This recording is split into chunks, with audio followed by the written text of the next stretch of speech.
Hey, it's Mark Ferguson with InvestorMore, and I'm back outside the post-occupancy hoarder house. And the cleanup is pretty much all done, almost all the demos done, and now we're kind of in a waiting game to move on, and I'll talk about that, what our plan is. And then I am still not getting the money back from the seller for the post-occupancy agreement he violated either, and I'll talk about that too, and what he's claiming on that. And it's supposed to be freezing this week in Colorado. I think in a couple days, our low is supposed to be minus 18, and this house has no heat. So we'll talk about that too, and what you can do to kind of help mitigate some of the damage in those situations, although in this house, I don't know if it freezing will do any more damage or not. All right, we love the likes, love the comments, love the shares, of course, love seeing new subscribers. We had a lot of crazy stuff going on, so we've had a lot of new subscribers to the channel. If you missed the story on this, it was full of junk everywhere, and outside, front, back, inside. I bought it from a wholesaler, and the seller had 5 days to move out after closing. He didn't move out until day 20. I think this is an ashtray. There's all kinds of sweet features I just keep finding. But $5,000 was held back in escrow, and it was $250 each day he lost from the end of those 5 days. And I did not like the way that agreement was written up, but it was the wholesaler who did it, and I kind of had to take it or leave it. So we have an argument now on when he moved out, and he claims that the wholesaler was going to pay some of his moving fees, and he didn't get that money from the wholesaler in time, and he claims the title company didn't deposit the money in his bank account in time, and so he wants to pay me $2,000 and take $3,000. I figure I'm owed, what is it, $37.50, and he's owed $12.50 if I count all the days right. But I was willing to go down to $3,000 and give him $2,000 just so he'll go away. But then he's claiming that black van, if you guys remember the 18 van that was here a few times, I did all the stories on Instagram and Facebook and some on YouTube where the van was here. He claims he doesn't know who that guy was. He shouldn't have been here. And even though he had keys to the house and was moving stuff out, he says he left 3 days before that van was here. And I reminded him I have pictures and videos of the van here with all of his cars while he was here too. And then he kind of stopped talking to me. So we'll see how all that ends up, but the title company still has the money, and they can't release it until we both agree. And so, I'm in a position where, I don't really need that money. And so I can just wait and see what happens. And he might have to go to arbitration or mediation if he wants his money. And that will probably cost him more than the actual money he would be getting. But kind of crazy he's trying to pull this and blatantly lie that he didn't know who the guy in the black van was. And that he's like, oh, that's who was at the house after we left. Like, if you guys left already, how'd you know someone was at the house? And he was being real weird. I'm like, I have video of the van with all of your vehicles here. So we'll see how all that goes. And you can see the amazing plumbing that was in this bathroom. None of the shower pan, the crazy tub, none of that was hooked up to any drains or plumbing or anything at all. It was just sitting in here.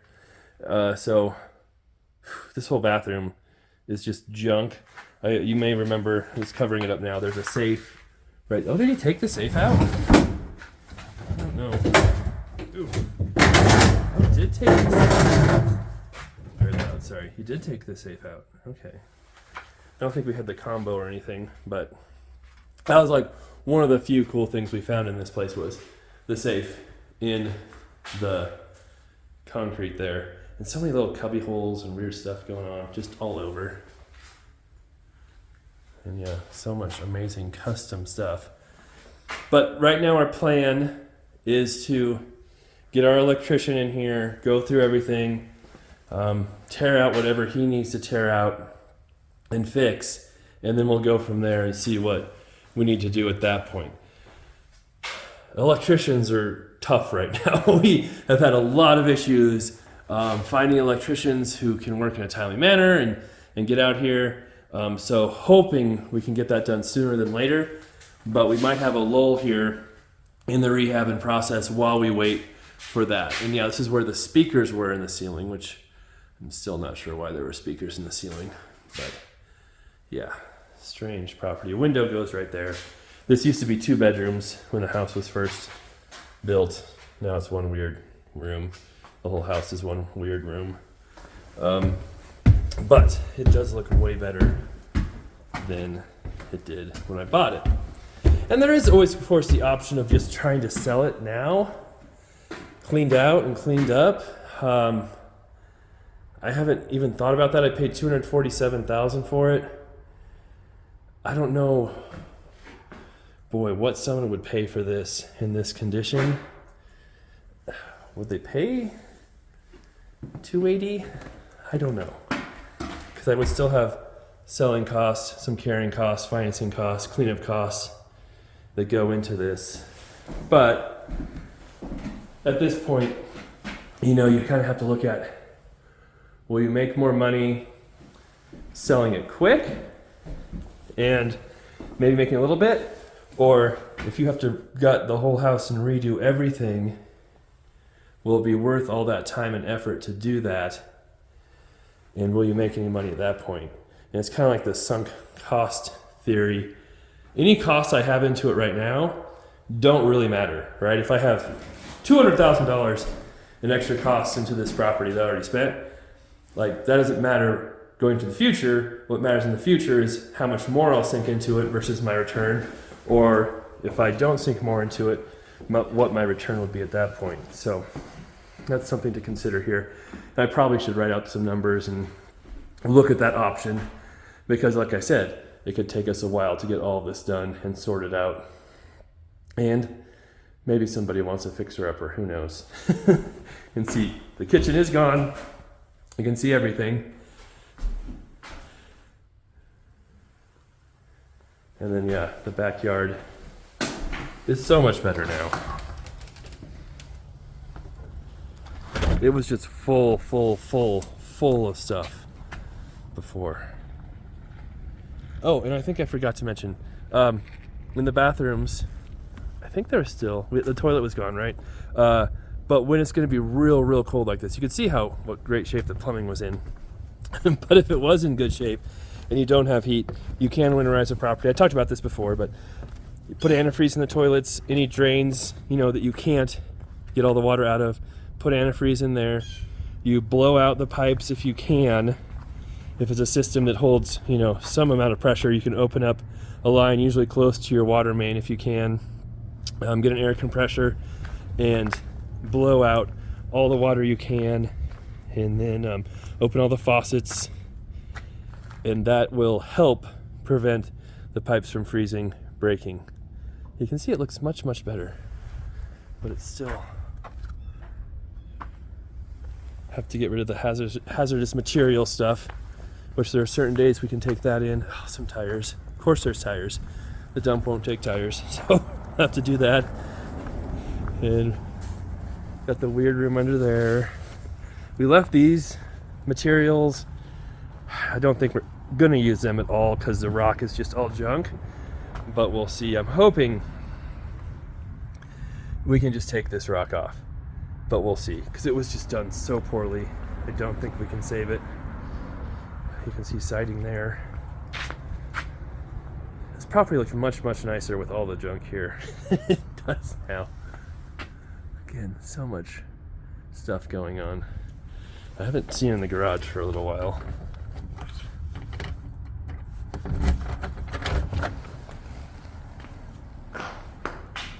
Oh, we still have a ski. All their electrical stuff. And oh yeah, they had the central vacuum system. We don't need that anymore. It wasn't hooked up, of course. Like 37 different things started but never finished.